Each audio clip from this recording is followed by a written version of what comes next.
All right, friends, welcome back again to the episode of Tactical Enlightenment's YouTube channel covering Bannerlord. We continue with our Aserai Peasant Revolt here. Our campaign is just getting underway here. We just defended the city of Ayakis in the last episode against a humongous Southern Empire force, and after destroying that force, it makes sense that we would turn our wrath immediately upon their realm, right? Having destroyed so many of their cities. Now I see all kinds of stuff. I'm still scoreboard watching in the lower left hand corner there. Unfortunately, the Khazate is now at war with Valandia. You always like to see countries that you're potentially going to have a problem with in a campaign fighting other people, right? That means that their attention is going to be at least slightly diverted, and their wrath won't be turned as hard on you. Now, I must admit, this is an over narration here. First few minutes of this as we sort of catch you up on some things. And I also do want to talk about the French Revolution a little bit. That is going to be one of the talking points for this campaign. In fact, it's going to be one of the major subjects I cover in this campaign. It's an area of great historical interest for me. I find it a fascinating time of chaos and great social change here. So as I sort of whip you through some of the siege assault here, I believe this is Medeni Castle, I will start to introduce some of the elements of the French Revolution. I will have some episodes, especially later on in this campaign, where I hope to riff extensively, and I won't use this fast forward process quite as much, but it's important, I think, to speed through some of this early process so that you guys don't get too bored, right? We don't want to just start off with a 30-minute lecture about the French Revolution. And at no point during this campaign are we just going to sit there with my character standing in the sand talking about some revolution we may not care about, right? We will continue to mix in tactics. We will continue to mix in gameplay while I keep some of the movement between cities and towns and perhaps the transfer of troops and other things. I continue to keep things interesting with some discussion about the French Revolution.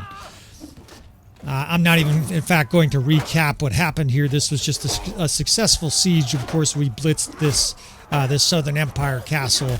And so indeed, the French Revolution, what is it, when did it happen, and why is it important? I'll just cover those three reasons. First, of course, like any revolution, it's a major overhaul or change of the governing powers, right? Any revolution like the American Revolution is essentially a major change for society.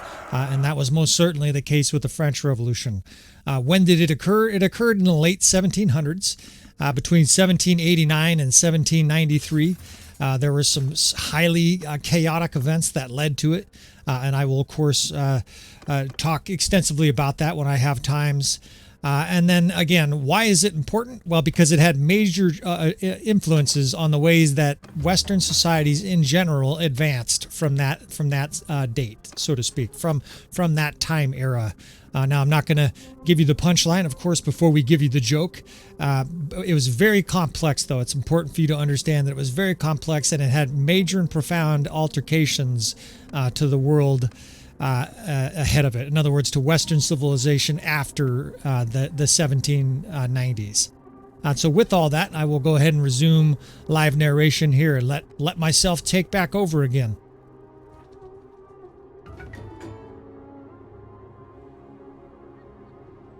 That was pretty clean.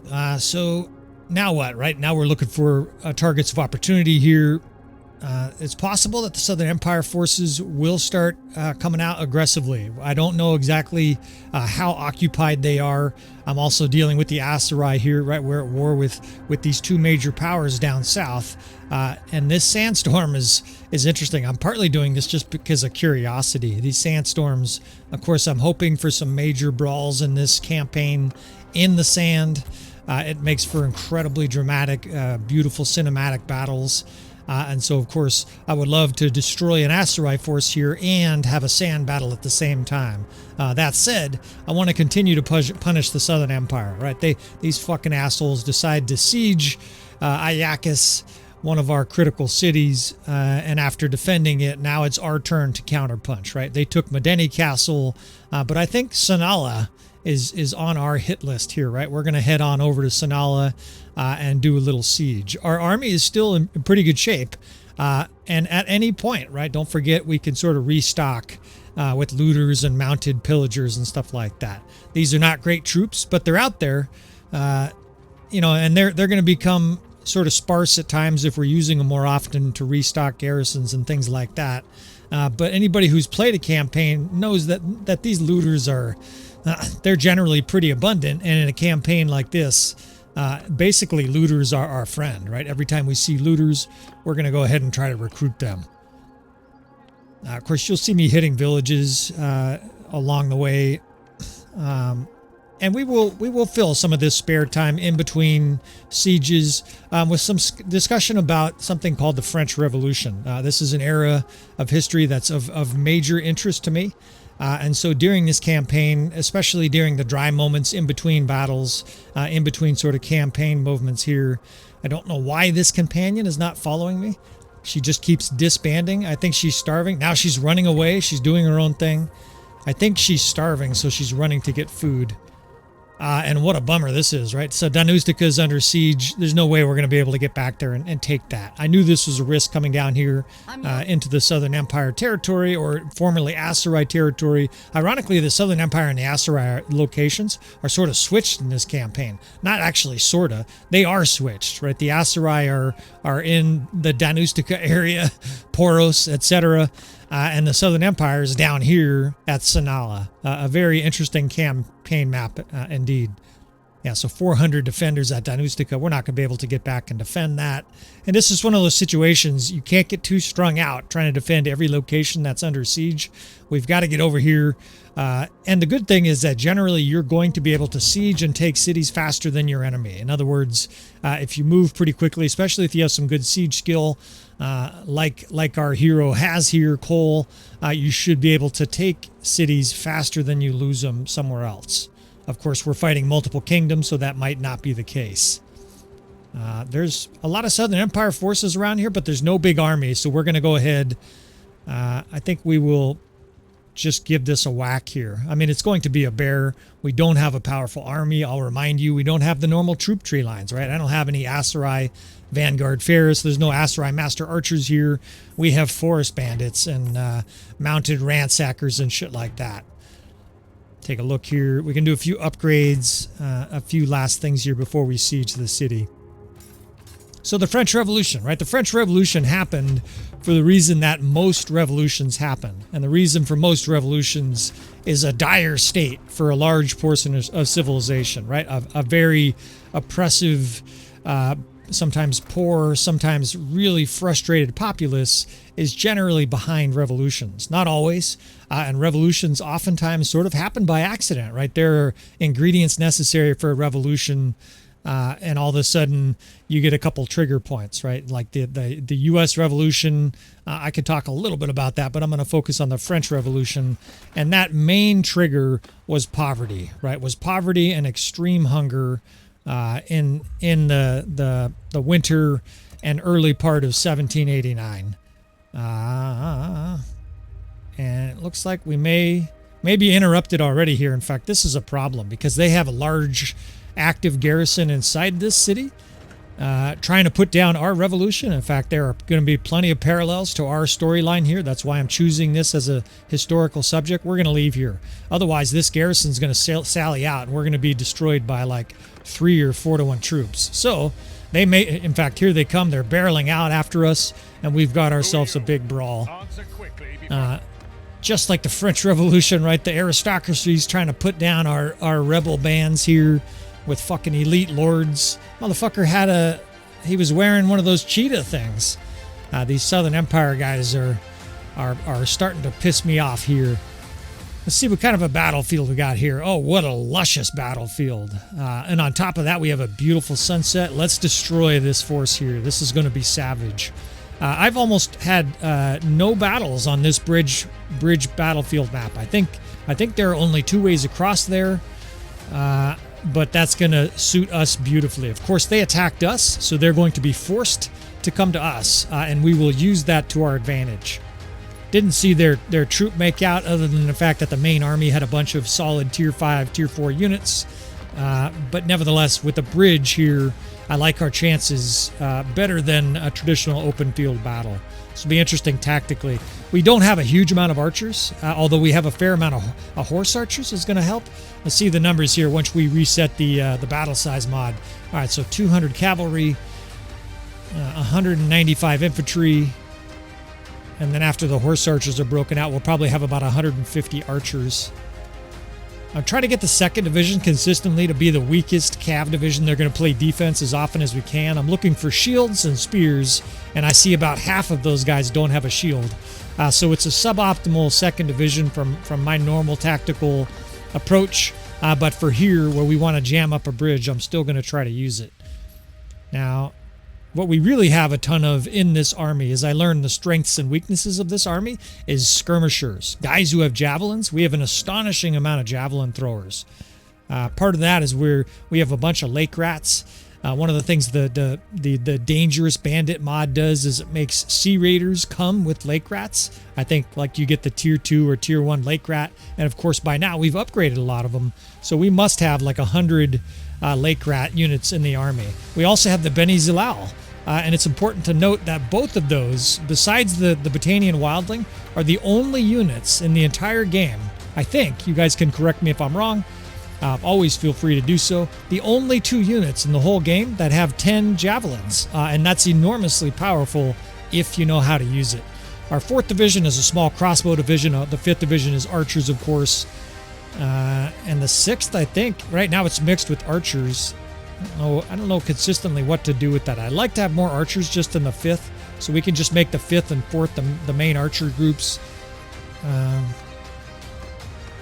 think we'll just have a ton of archers in the 5th and the crossbow division in the 4th. I really want to have the optionality of that crossbow division charging, squaring, shield walling, right? It's one of the few divisions we have where I know most of them have shields. Those are Boer veterans and whatnot. The Boer minor class, we have a fair amount also, like 30 or 40 of them, and those guys mostly have shields.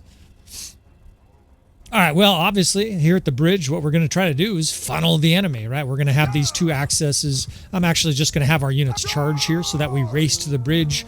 Once they get close, they can stop cheering because we're not going to charge, and we will start setting up our units here. So let's do the 5th and the 6th on this angle on this far side, right? All of these guys will be able to shoot the enemy on the flank there a little bit. The 4th crossbow I actually want close to the enemy because I want those guys expelling their bolts early, doing lots of damage to enemy cavalry, and then acting like infantry and square shield walls. So the enemy's pounding us with arrows too, of course. It's going to be a ranged battle, at least at the beginning. We'll see what they do. We'll see how aggressive the enemy acts here. Again, they attacked. Look at that. That looks like Star Wars or something. There's just fucking flaming tasers going to both sides. It's a gorgeous battlefield. There's like a sunset with reflective water. I'm one of those suckers for beauty. If the enemy really wanted to distract me, they would just like have a beautiful sunset and then have a surprise flank attack, and I'd be staring at the sunlight while all our units got destroyed. That would be my weakness. I don't mean to get off my horse here. We're still jousting. They have a huge amount of horse archers, but the rest of their units seem to have pulled short at the bridge over there and are just sitting there. I would imagine that's because they think the AI thinks they can defeat us at range. We're going to try to counter that with shield walls. Most of our archers are kind of further back here, like these horse archers. And I think the start of this, we're just going to have a good old-fashioned aerial brawl. There was a famous battle in the French Revolution, and I promise you I won't skip all over the French Revolution. I won't tell you how the end works before I talk about the beginning, for people who sort of like a chronological story.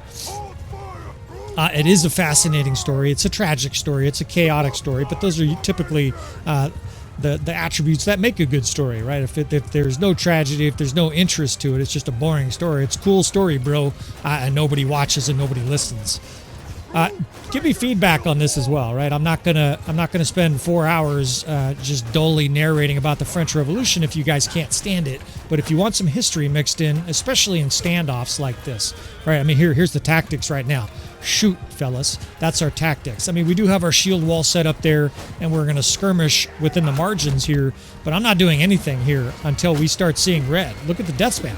Why would I do anything when it looks like that, right? So for now, we're just gonna spar. And I can say that the Battle of Valmy, which was a critical battle in the French Revolution, was also a ranged battle, mostly a ranged battle, and we'll talk more about that later on. In fact, I'm not going to mention more about that. It just made me think of that. That ranged battles happen sometimes in the late medieval period, early modern period. just firing away with cannons at each other. Of course, Bannerlord, there's no cannons. I have had some people express a lot of interest in seeing me do one of the 1700 mods with the guys with the gunpowder and cannons and stuff like that. I've looked at the mod a few times, and I may eventually do that, one of the big overhaul mods, but I think the Realm of Throne playthroughs is coming first. I am not the hugest fan of Realm of Thrones, but I did watch the entire 10 seasons, so I guess I would say I am like a casual fan of the series. I think it's a pretty amazing series for what it's worth. I won't go on to give a full review on it, but to say that if I do a major overhaul playthrough, that's the most likely one in the near term. All right, so they're sending sort of pathetic, no-chance cavalry charges here, which is fine. Right now, I have our skirmishers mostly on hold fire, and I don't want them expelling 87 javelins at the 12 cavalry here. But if we see a huge rush of cavalry, right, any point we want, I can just have these guys open fire, right? And obviously, any cavalry that comes in here is going to get obliterated because we have defensive units here holding them in place, and then the javelins will just shred everything else. Right now, I'm just kind of content to have one division using javelins, the other two holding fire, and then just sparring back and forth here. Anytime you have a skirmish like this in a battle where you're outnumbered so badly, you want to kind of go methodically with your ammunition, right? These guys are making little pathetic attempts to throw javelins at me. It's of just no consequence. Of course, I've got to duck and avoid them with my light armor here. It won't take more than a javelin or two to drop my main character. But I like them attacking me, right, with my elite fast hammer. That's always going to be a win for us. This little pathetic noble. Off your fucking horse, you dipshit. These guys coming up 5 at a time. We like this. This is all a win for us. The enemy's not going to be able to defeat us unless they charge a force over. It really does seem like that they think they can win a ranged battle. A lot of times that happens, too, if you just don't have a lot of archers, and especially strong archers compared to the enemy. The AI does the math and says, we win a ranged battle. Let's just sit at range. And if you have a setup like we do right here, they're not going to win a ranged battle. It can be rather frustrating. I think we will speed along parts of this with the old RTS mod and basically make these bitches attack us. So the French Revolution will fill these little spots here. We'll see if there's enough time to talk about it. Was caused by the same thing that usually causes revolution, right? Where people are highly disenfranchised and disillusioned with the leaders of a kingdom, right? Even if you're Louis XVI, the absolute French, absolute monarch, king of the French, with this huge historical line of, of successful monarchs behind him and all the prestige of the nobles. If the people are fucking starving and they just feel like you're doing a shit job, the absolute monarchy thing is only as long as the people decide you're absolute monarch, right? If enough people rebel, the powers that be are always vulnerable. And incidentally, that's why the nobility has always so ruthlessly treated rebellions, because that's the one thing that they're most afraid of. Secondarily, they're afraid of like a minor noble clan rebelling and trying to take over, like that happened over and over again with the kings of England. But with the French and Louis XVI, the people were really in a bad state. And unfortunately, Louis recognized it and wanted to make change, but there were other parts of the French nobility that essentially didn't allow him to. One of those was his wife, right? Most people have heard of Marie Antoinette. She was this fucking socialite, basically, an elitist noble woman, the wife of the king.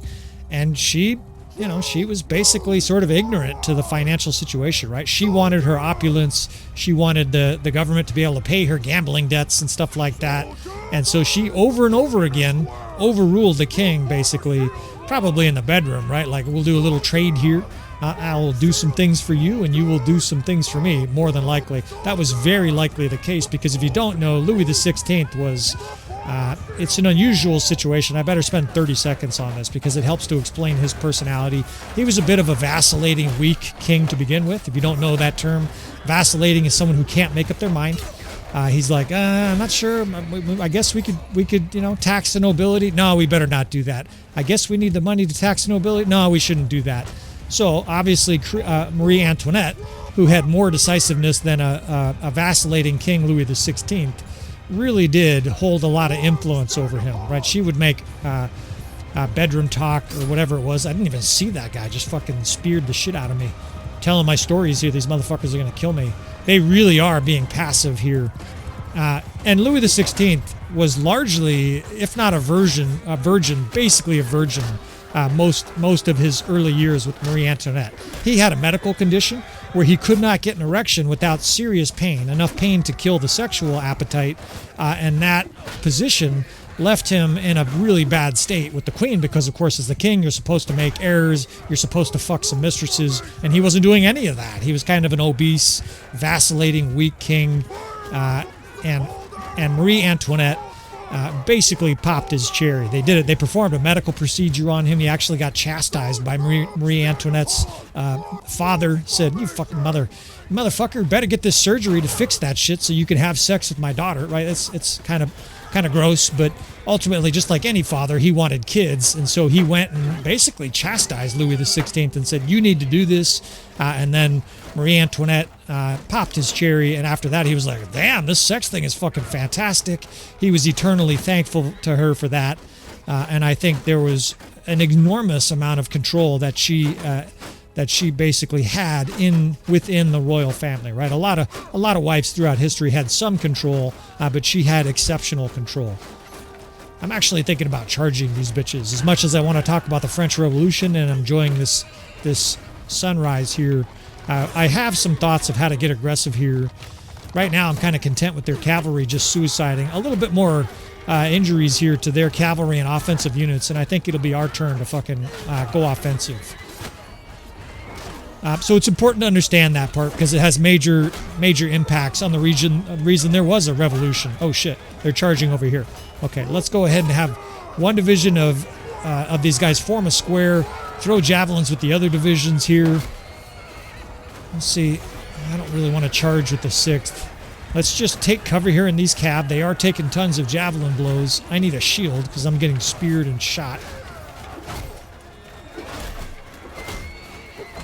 And they should have timed that with an infantry charge, but of course the AI rarely does something so smart. Instead, they're just kind of suiciding their cavalry. Now that their momentum is broken, these guys are scorched. I'm going to add my mace to the fucking carnage over here. And I think this will be the last thing the Southern Empire does offensively in this battle, right? It's going to be our turn to beat some asses here, kill some nobility. We won't be vacillating like like Louis XVI. So important to understand that part. The people were in bad shape.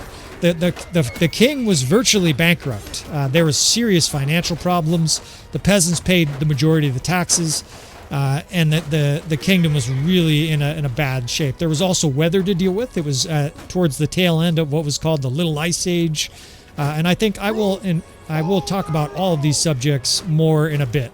I think it's time to get aggressive on these bitches. They are just standing there shooting at us. So, as much as I'd like to give a history lesson here for the guys who can't fucking stand it or don't want to hear more about it, let's do some shit here. Let's get offensive. At least we covered a few of the basics, though. The French Revolution, the French people are highly oppressed.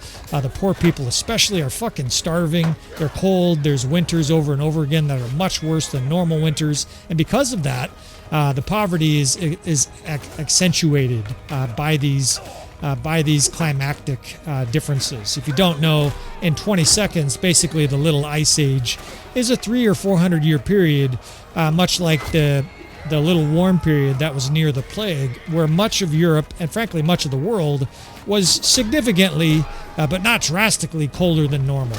Cold enough to cause crops to fail and things like that. It was about a half degree or 1 degree Celsius difference over broad parts of Europe. May not seem like a lot, but I can tell you as a gardener, if you get that year after year after year, it changes things. And when peasants are barely subsisting on the food they have already, you take 2 or 3 weeks away from their growing season and they don't get as much harvest and you have big problems.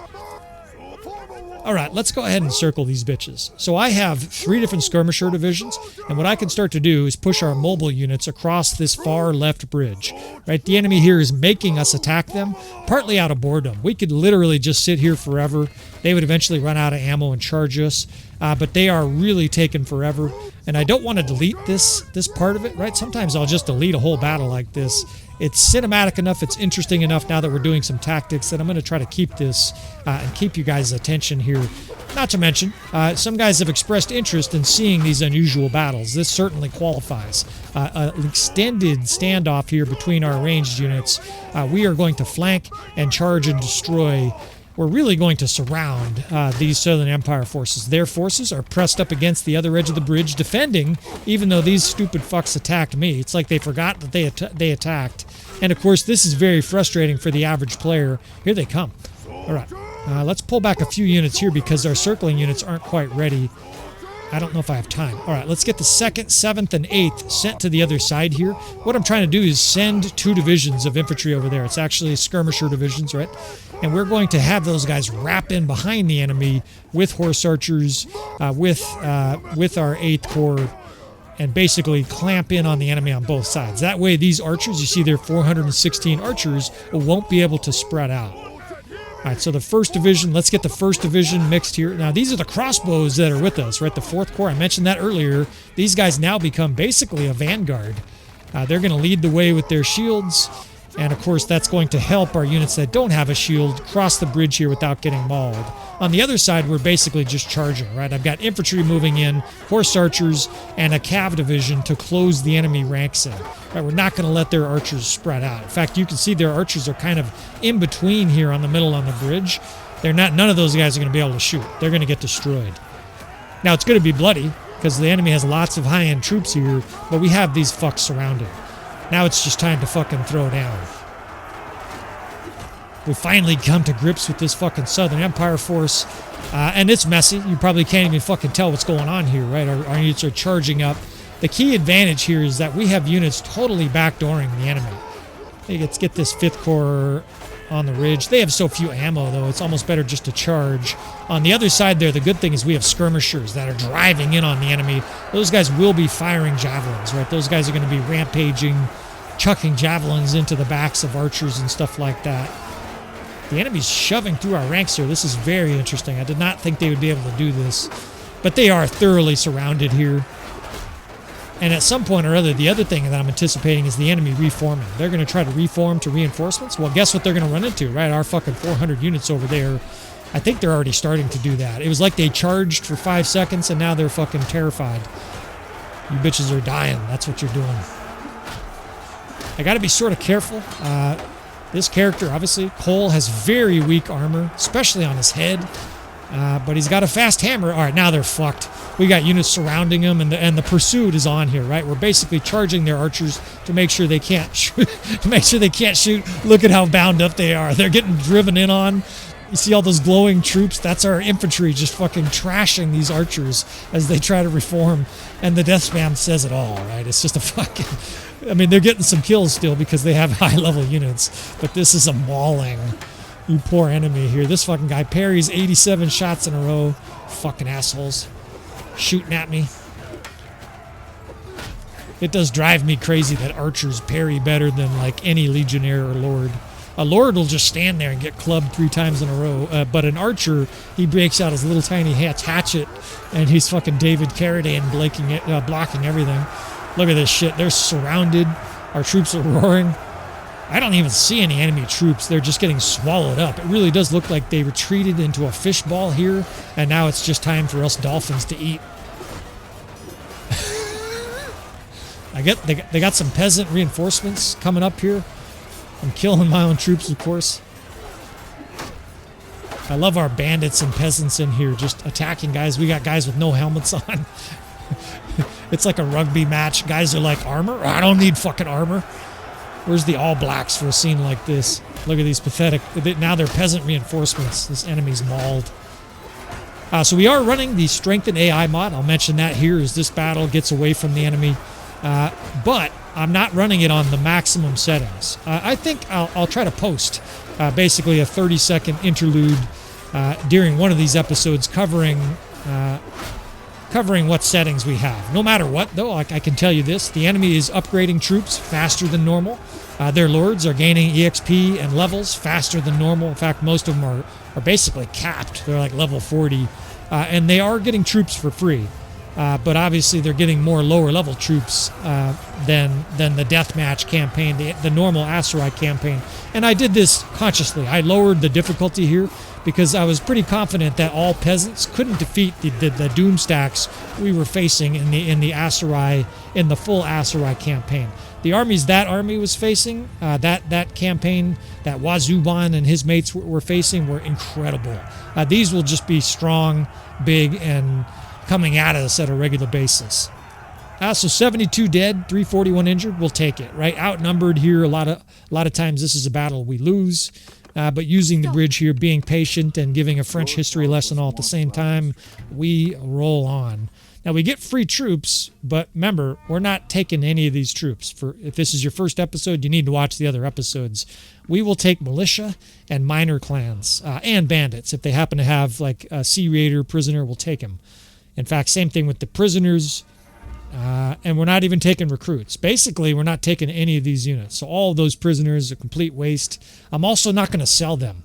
For people wondering. Maybe people wondered, why don't you take the prisoners and dump them off in the city? I'm not going to do that, right? We're not going to... First, it'll really delay the campaign, going through and selling some of these guys and selling some of those guys. We're only going to be taking bandits, and prisoners, rather, that we can recruit. Same thing with this armor. This armor is basically worthless. I could just give this armor away, but we'll just collect it. We do need money, and I am going to sell loot. So that loot is... This motherfucker, there's one guy trying to get out of here. Catch this guy. Oh, he caught this guy's ass. You know what? I don't know if I've ever seen this before. There's one noble. Let's make an example out of this fucking guy right here. We have like 400 bandits and militia and stuff like that for decades or centuries have been oppressed by fucking rapacious lords. We're going to fucking take this guy's horse out first. Do a little accuracy aim shot there. Down goes his horse. Now let's spread archers and skirmishers all around this guy. In fact... I got to keep units away from them, otherwise they're just gonna fucking club them down.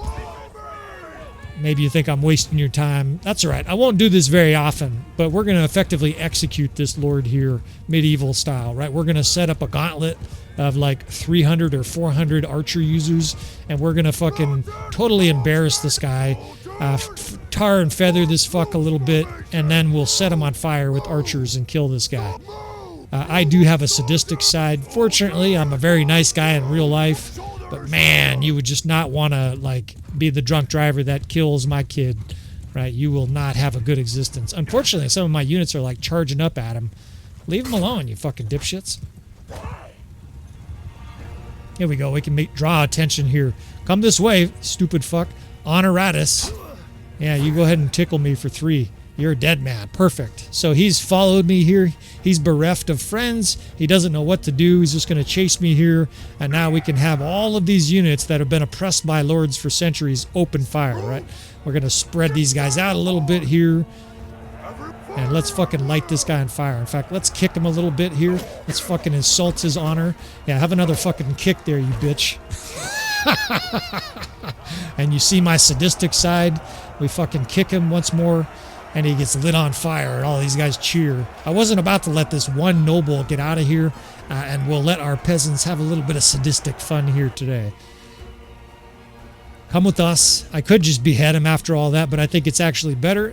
The story I had for the previous Peasants Revolt, I think we're going to continue that, right? We've got this cattle. Like any army, we have a supply train behind us. We've got a bunch of wagons and shit and grain and beer and ale and a bunch of cattle. Well... Those cattle are tied in, and behind those cattle, we will keep our nobles, the ones that we captured, in fetters and chains, in other words, tied behind those cows so that every time they piss and shit, it's just spattering all over their pompous fucking noble, their noble insignias and stuff like that, right? We're going to demoralize our enemies as well as defeat them. So, still trying to siege this city here, keep getting interrupted. Now we're really outnumbered, although the garrison did come out, right? So there's only, not the garrison, but the armies that were in there did come out to attack us. So let's try this shit again. This is the longest keep siege of all time, just because I got interrupted there. All right, so why were the French people, why the fuck were they so oppressed? Why was things so bad for them, right? Well, of course, I said the weather was a problem. And some of it was their own fault. They did not adopt a lot of the farming practices that were passing through England, by the way. Anybody's heard of Turnip Townsend and what's the other guy's name? Jethro Hull. Now they're all like band names and shit like that. But these guys were instrumental people in the English farming revolution, the agricultural revolution. Well, unfortunately, the French peasants, by and large part, did not adopt these new changes, right? They kind of laughed and snickered at their English neighbors and said, that's stupid. You're going to plant a bunch of turnips. Man, you guys are dumb. And unfortunately, that led to poor crop outcomes, especially with bad weather. I love it when fucking looters are capturing these lords. That's one of my fucking favorite things. So the French people weren't doing all that well anyways, and what I mean by that are the peasants. But the other reason is that they paid the majority of the tax burden. In France at the time, and I better just basically give you a total picture. There's another Southern Empire army over there, but I don't think they're going to be a problem. The nobility was about 2% of the country, and they owned 25 to 40% of the land. Now, land was money back then, with the exception of the bourgeoisie. Land really was the key to wealth. And even though that was starting to change towards more money equals money, that land, that was vitally important, right? They owned that land. Oh, shit. Well, the Khazate wants some too. So now we have 3 enemies. It's getting harder. That's okay. So the nobility with their 2% of the population, and this included multiple layers and strata of the nobility, right? There was let's see if I can remember them. The noblesse de la paix. I don't know if I'll do the French pronunciation of it. I memorized it long ago. The noblesse de la robe. Basically, there were the original nobility, and these guys were ultra pompous. They owned large tracts of land. They were the richest nobles, and they looked down on anybody who wasn't descendant of Louis the Stammerer and Charles the Fat and whatnot. All of these very old ancient families. So they were strata to the English nobility. Can't really group them all together, but they owned vast amounts of the French land, something about 35 to 40%. Another 15%, give or take, was owned by the clergy, and this was 0.5% of the population. So you really have about 2.5% of the French population owning about 50 to 60% of the arable land in France. That meant that the peasants, which were 80% of the remaining 95%, they had very little land. And of course, that meant that even though a lot of them were free, of course, those that worked for the church were not. They had very little land. They weren't doing very well with that land, and they shouldered the majority of the taxes. This made a very bad situation, of course, for your average peasant. And worse, they understood that the nobility paid no taxes, right? And that was a great source of frustration. Not just the nobility, but the church, the ecclesiastic nobility. They paid no taxes as well. So the majority of the taxes are being paid by the absolute poorest people, while all these bishops and fucking courtiers at Versailles just flaunted their wealth while they were starving, right? So the people were extremely frustrated. So I'll leave it at that. We'll jump back and forth. We'll have these little 5 to 10 minute interludes. Sometimes it'll be 2 minutes, and I realize that might be jarring to some people. If you don't like that style of narration, I guess there's a little bit of a attention span thing, right? Where I'm going to try not to just ramble on and on 3 hours about the French Revolution. We will mix in tactics. We will mix in some trash talk here, and we will talk about this actual campaign instead of something that happened 230 years ago. All right, so as usual, we're going to try to blitz. Oh shit, both sides are right here. So we actually have both ladders here on the left side of the city. So I'm going to bring up 5 divisions here and a couple archer divisions and shell everything on the walls. Now I'm also going to get on a catapult at some point here. This is just something that I'm really enjoying doing in the Aserai campaign, and I'm going to start doing it more and more in this campaign. It also raises his sieging skills. You get EXP. And another vital thing I've mentioned before, I'll try not to mention this every episode, is it saves our main character here from being obliterated by being the first guy over the wall, right? You don't get pummeled by a legionary and whatnot standing there waiting to stomp your ass. So we'll jump on the catapult here. In fact, I'm going to spend another 60 seconds sort of finishing my riff on the situation in France in 1788-89. So the peasantry, 80% of the total population were farmers, right? And they weren't doing very well, as I've already said. Part of the reason was that they paid most of the taxes. Worse than that, they had what were called manorial dues. They had to pay basically these already rich nobles. They had to pay them a portion of the proceeds from their farming. On top of that, they had to give the church all kinds of money for things today that we sort of consider automatic. If somebody died and you wanted them to say, what do they say, the benediction or whatever? I'm not a highly versed Catholic student, but they would, they had these ceremonies. If somebody in your family died and you wanted them to be blessed in the normal ways, you had to fucking pay usually a very wealthy bishop just to have those things said for your loved one. And of course, most people wanted that. So they, on top of all these other problems, they have fees, they have taxes. They were actually required to buy salt at a higher than market rate from the government. And they did that because that was a way for the government to make more money. So there's all kinds of oppression for the peasants. Now, that doesn't include the rich part of the peasantry, right? There is actually such a thing as the rich part of the peasantry or the rich part of the common people, and most of you have heard the term for it, and that is the bourgeoisie. Basically, that was the portion of French society and other parts of other societies where the peasants and people who had no noble title, they weren't they weren't part of the church. They were starting to rise, and some of them were getting extraordinarily wealthy, right? These people, some of them were as rich as the richest noble, but it was a small percentage of the overall French population, right? Many of the bourgeoisie had money, but not huge amounts, and then as usual, like 0.5% had like 20% of the wealth, of the peasants' wealth. These grand bourgeoisie, a lot of them were tax collectors or bankers. They really did have major influence on the French society at that stage. So I want to mention another part with that too. Nobility in France could be bought. And I know that's a strange concept today, but essentially Louis XIV and all of his wars against England and other kingdoms the previous 100 years had made a huge amount of money selling nobility. Now, why does nobility matter? Part of it is pomp. Part of it is status. People want to be noble, right? They want to be in charge of something. They were usually given some perfunctory noble title. They usually didn't do anything. They just paid the king a bunch of money for a sinecure, basically a title. It might have conferred a little bit of wealth, but usually they were hugely financially negative operations. But obviously what they were is they were status. It's kind of like the equivalent today of buying a sports team or something like that. So this bourgeoisie, sometimes they did marry into noble families, right? And they did so the same way they got a noble title, right? They gave huge dowries or wedding gifts to the nobles whose daughters they were maybe marrying into their family, right? Okay, so the front gate here is jammed. I think we'll take one of these other routes here. So it's important to paint a picture where maybe 5 or 10% of the peasant population has some money. 1% of the peasant population is extraordinarily rich and they want more power. And then 80% is just extraordinarily poor, destitute, and angry, really suffering. God damn it, we got units getting stuck here, you stupid fucks. And then there's 3 to 5% of nobility and clergy that were ultra rich, ultra pompous, and didn't want anything to change. That's a vital thing also to understand about the French Revolution. These troops are doing a horrible job of look at this. All these guys are stuck, so we're going to have to start micromanaging here.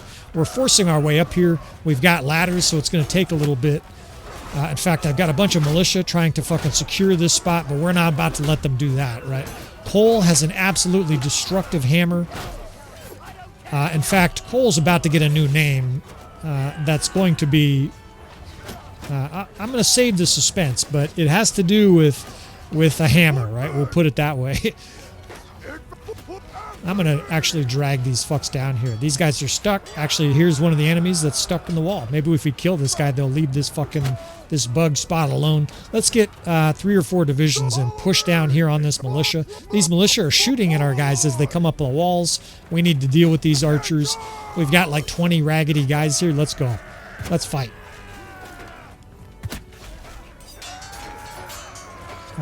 Just blast my way in here. We have very little help here. I'm not sure this is going to work. I might have to do the majority of the heavy lifting here. There's nobody else coming. These are mostly archers, though, and a lot of them are militia. Fuck it. Let's just barrel in here. I got a strong hammer. I'm full health. I've got a nice little fence between me and the enemy, too, now. Let's just fucking tear through here. Let's use the longer hammer here. We can reach these guys further away.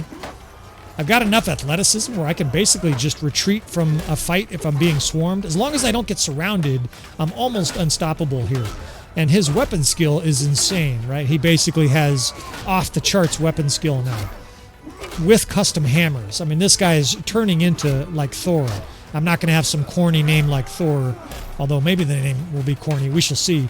But we're not going to be named after a god. But he fights like a god, right? Look at the enemy is just absolutely melting under the fucking pressure of his hammer. Bodies are flying everywhere as he just clubs the enemy to death. These guys are retreating from the troops attacking them, and they're just retreating right into a fucking hammer maelstrom.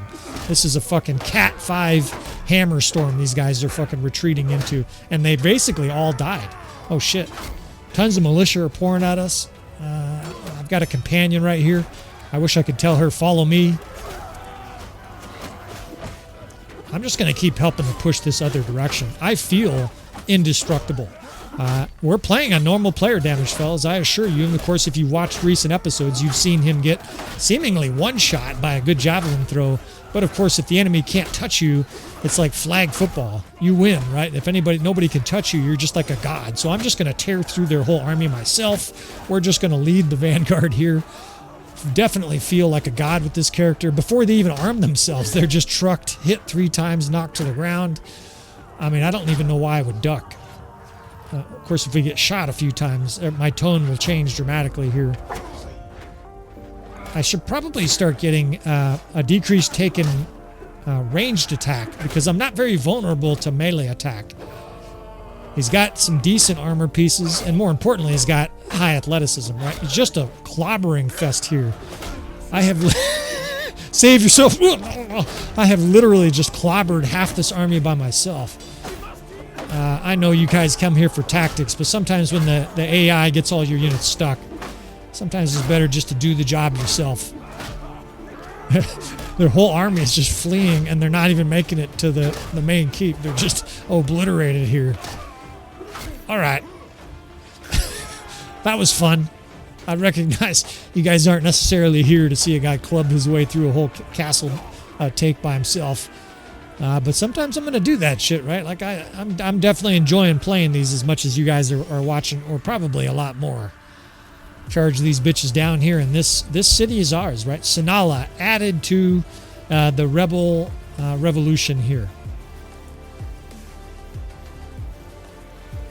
So I've laid sort of some of the groundworks for the French Revolution. I will continue to have episodes where I put in little snippets. There'll probably be some review at times just to sort of reaffirm certain points that are important. But what I also plan on doing is later in this campaign, having some episodes where I don't use the fast forward at all. Like this, where I'm running around as fast as possible. Oh shit, almost fucking died falling. I think we've got guys stuck in the wall here. Very unfortunate. There will be times in the future, though, where I take the game a little slower.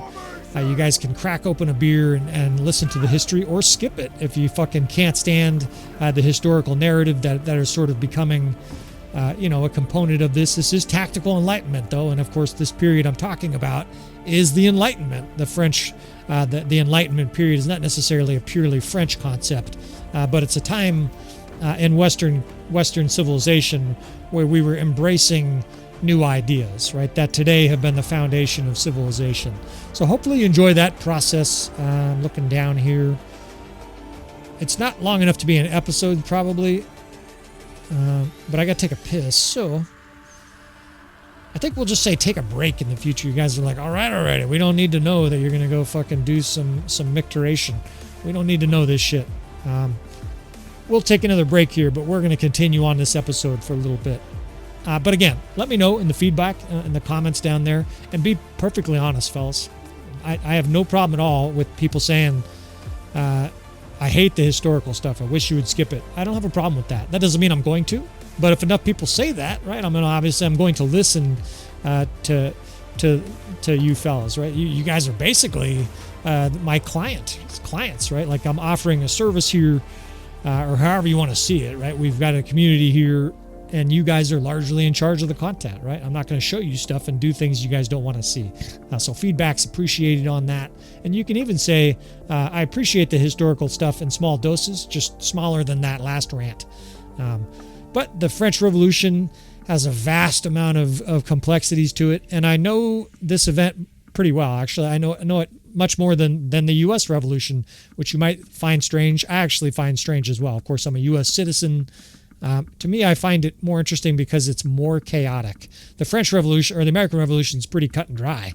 You got people that are sick of being taxed by some king 4,000 miles away, and they're telling them, "Fuck no, we wanna have a vote," and the king is like, "Nah, fuck that. In fact, you're gonna pay taxes. Shut the fuck up." And obviously, the rest is history. The French Revolution is much more complex, and I like that complexity. So we'll rant more about that. We will do, obviously, plenty of tactics. This is not fucking, the channel's not named the Enlightenment, right? We're going to do some tactics. And the main juxtaposition, the main, that's not the right word, the main conception for that idea has to do with expanding your ideas on what is possible tactically. There's a lot of channels on YouTube that cover Bannerlord, and very few of them do tactics. It's still kind of alarming to me how few of them actually engage in what I consider real tactics. So we'll have a little short break here, and we will be right back.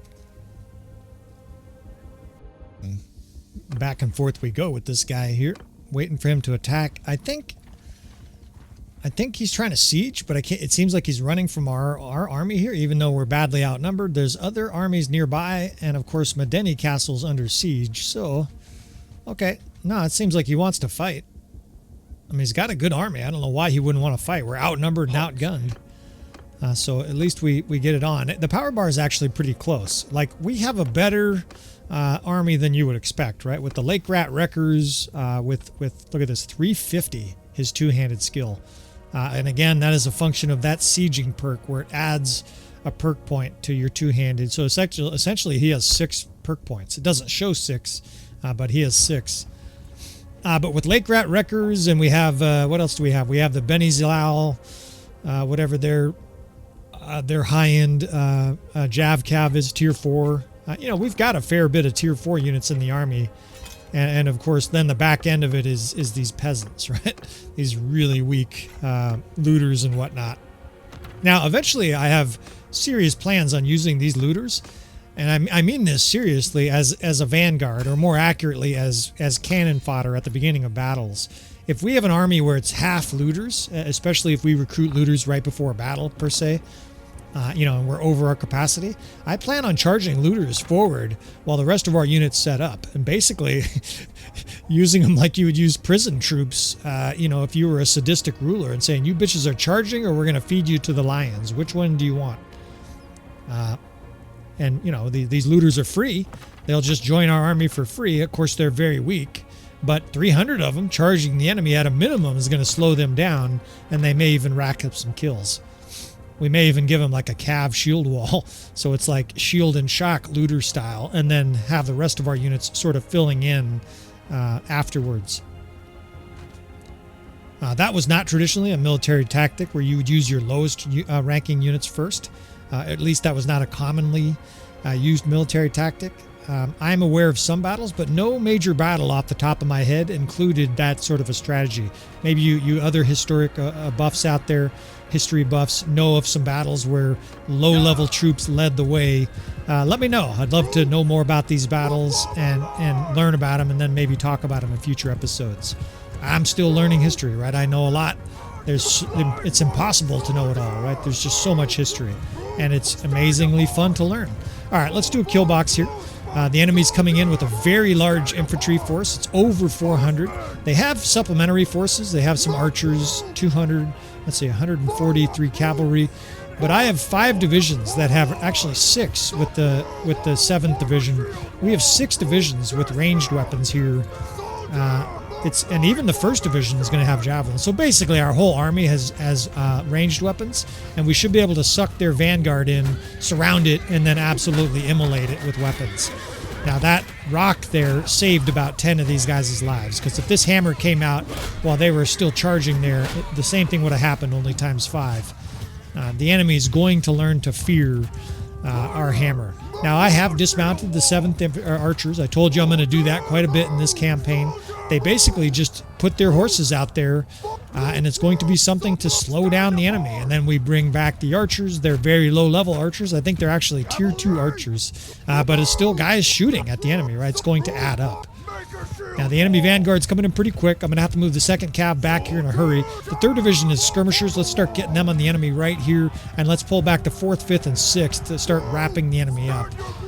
That 2nd division is basically bait so that the enemy thinks they can charge, and there's nothing to charge, right? The cav pull out of there, and suddenly the enemy is like, fuck, where's our target? We're in a shield wall, and we're being pounded. This 1st division, we can start to slide behind the enemy.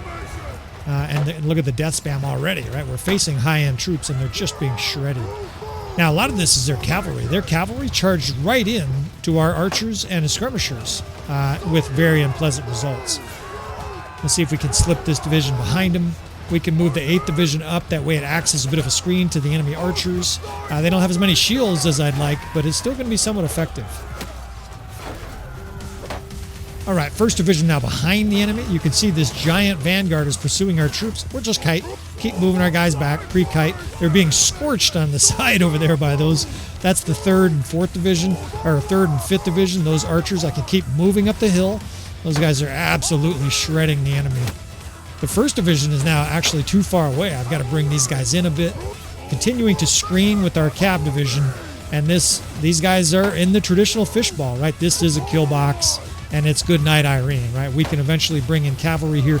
Now, you notice they're not melting, right? That's because they have tons of high-level troops, and it's not like we have Fiend champs scorching them, right? We've got a bunch of forest rangers and mounted pillagers and shit throwing javelins at them. It's not the same effect, but we're still going to be able to swallow this force up and destroy it. They're right at the edge of charging our archers here. I think I'd rather have our guys charge first and hold them in place. First behind them, let's bring in a cav division here. And let's fucking swallow them up here. These archers are very close to melee. I don't want them to fight, because those archers will be shredded. And what a massacre, right? This pathetic Southern Empire Vanguard is just being torn apart. There's so many different units impacting at the same time right now. And they were already weakened badly by those archers. Let's move up archers here and start waiting for their next division. There's going to be more. And clobber some nobles here. God, this hammer is just obliterating stuff now. I mean, nobles are just a bitch to this thing. You keep blocking, bitch. It's just not going to work forever.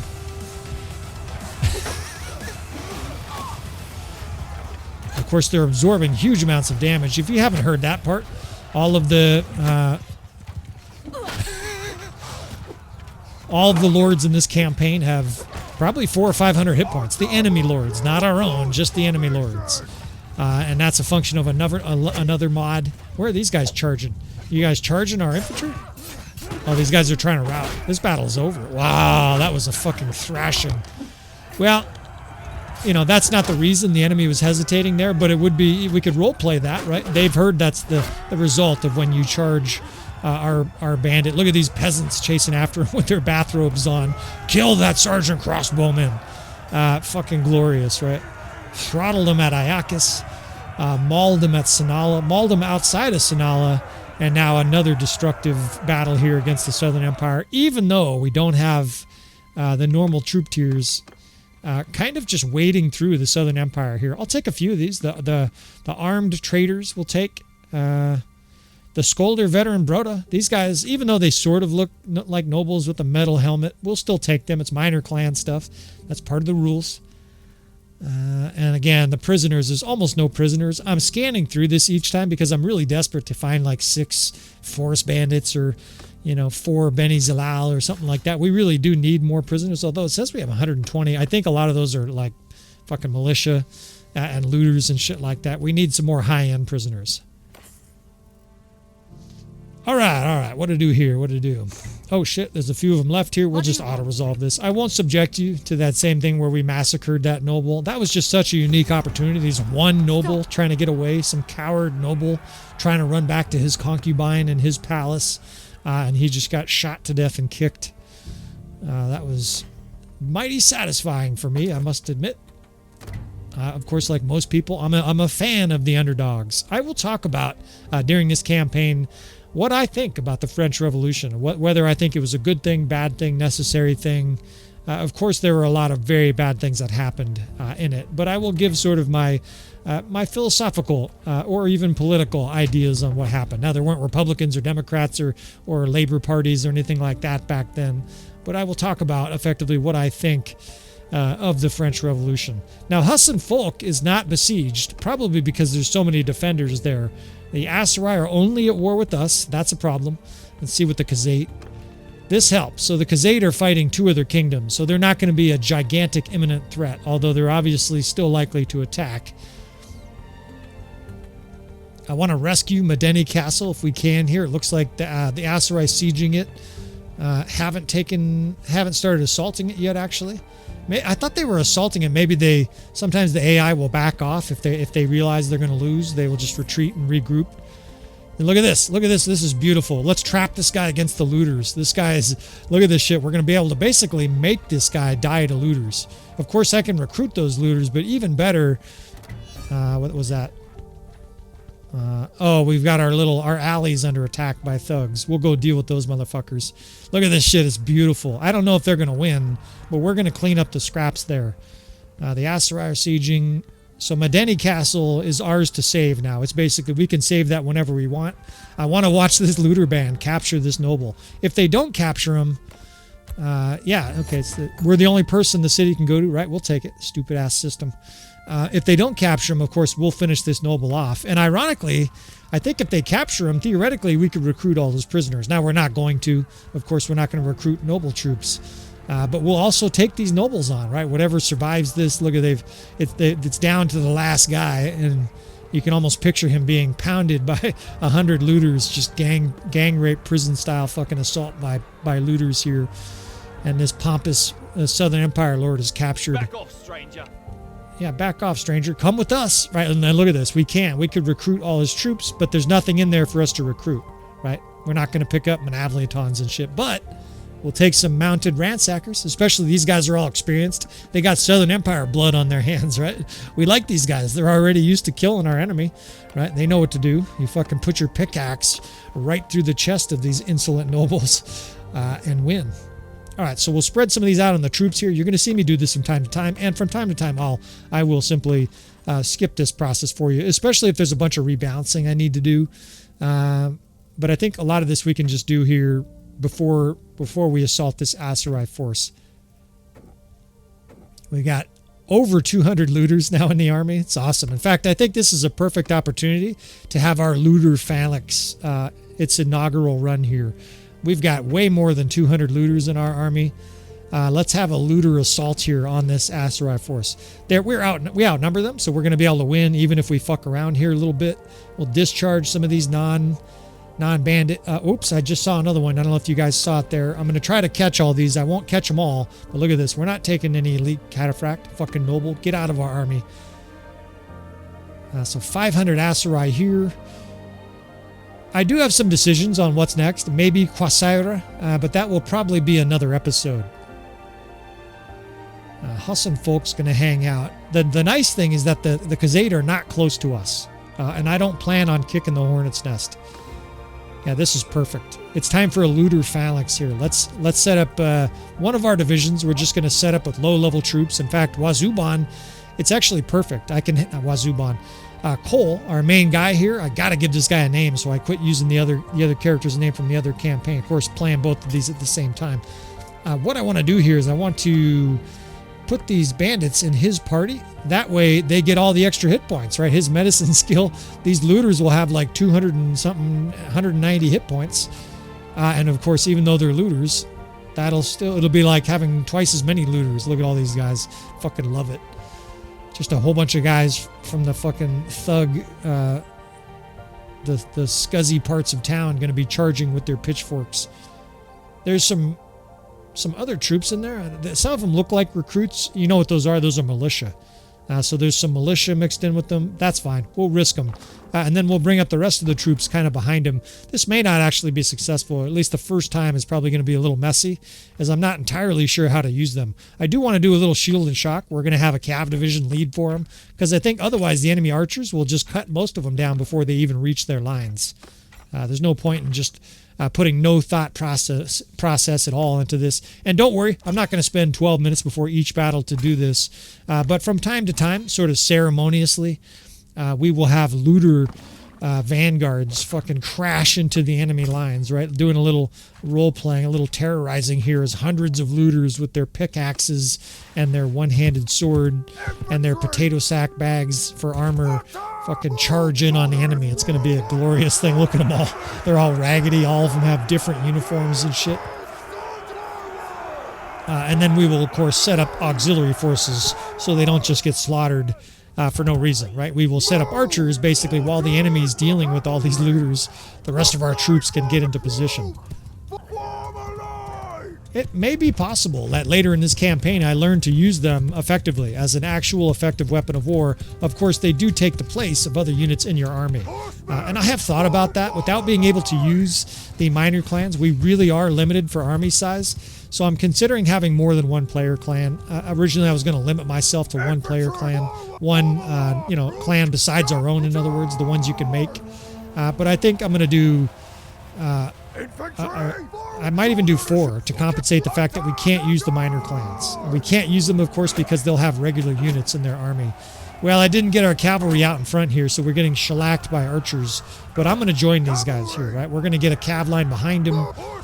Unfortunately, the enemy's playing defensive here. I wish the enemy would charge. Then it would be much more effective. But we're still going to charge the enemy lines here with these 200 looters. These guys are getting shot with arrows, and of course it knocks them back because they have no armor. It's doing like half their health bar. Look at the enemies fucking... They're like forming a tight ball, terrified of our looters. All our looters are throwing their little petrified turds. It's fucking beautiful. And they're free. Don't forget they're basically free because there's groups of 300 to 500 looters. I don't want to say everywhere, but there's a lot of them on this map, right? And these guys, we're just going to be able to send in throwing their rocks at these Aserai Vanguard Faris. Look at them all. Kill them, bitches. The enemy's totally wrapped up here by looters. I'm going to have them flank here and charge with me. I'm getting pounded, of course. Charge these bitches. You and me, looters. And if you don't enjoy this kind of shit, man, you need to live a little bit. Like a bunch of looters just taking on noble units. It's fucking beautiful. I kicked that guy to death.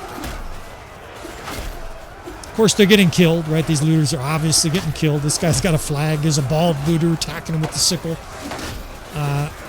We're going to mix some elements into this campaign that make it fun, right? We're not going to take this campaign as serious.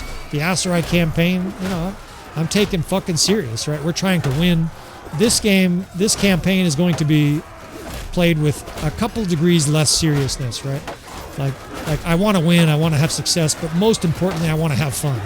Oh shit, I'm getting pounded, the looter beat down. And hopefully for you guys, that'll provide some entertaining watching. I don't think there's going to be a lot of people on YouTube doing stuff like this. I think it's going to be really interesting to watch. There's a bunch of archers coming down on us here. I'm getting my ass kicked a little bit, of course, because the rest of our units held back. Maybe I won't lead the charge next time with the looters. But it is fun to get in here with my hammer. Drinking. I want to talk about drinking. I will talk more about that at the start of the next episode. And I mean me drinking. We're going to actually have an interactive component of that. I don't mean you guys sending beer to my house. What I mean is I'm going to drink based on certain criteria.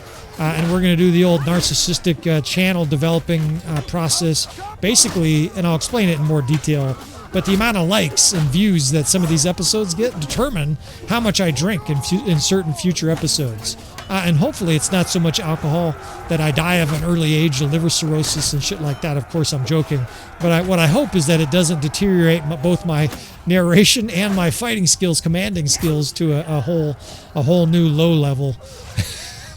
But we shall see, right? If at the least, it'll be interesting to see what happens, and it'll give you guys a little ounce of interactability with it. I will announce more details about that next episode. So far, right, our looter fucking vanguard here, I'm going to pay homage to these guys and go witness, kneel at the dead bodies of a few of these disheveled guys wearing their little leather bathrobes. and tip my proverbial cap to these guys for leading the charge in certain death, right? This guy knew for sure he was going to charge, and yet he was still up there. I'll tear your limbs, right? Our fucking looters.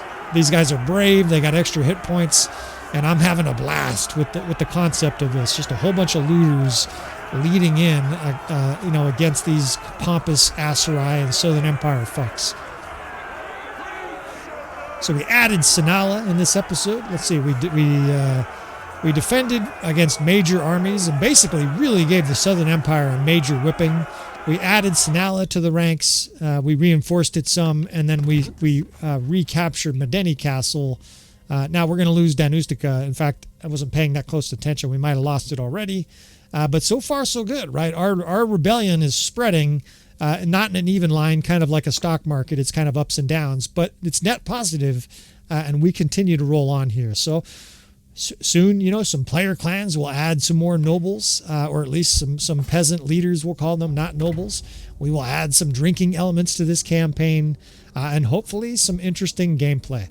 So, of course, if you want to see more, fellas, you want to hit that subscribe button. You want to hit the notify, right? That way you know when a new episode comes out. I appreciate that. Please leave likes. That always helps the channel and gets me to drink more. And all that said, fellas, like I said, please leave comments. I will see you, friends, next time.